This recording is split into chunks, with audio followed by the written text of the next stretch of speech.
好多媽咪喺順產嘅時候咧，都會咧深吸氣，然後閉住道氣，然後咧護士就會嗌你好似屙噗噗咁用力去 push BB 出。呢一個咧閉氣發力法咧，其實就最容易令到我哋會陰撕裂嘅元兇。醫學上呢個叫做 purple pushing。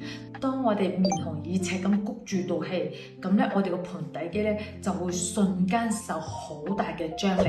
如果 BB 未落到嚟咧，呢個時候咧你嘅微絲血管咧已經分分鐘係爆晒噶咯。佢唔單止咧會令到你撕裂，甚至會令到 BB 咧心跳瞬間跌咗落嚟。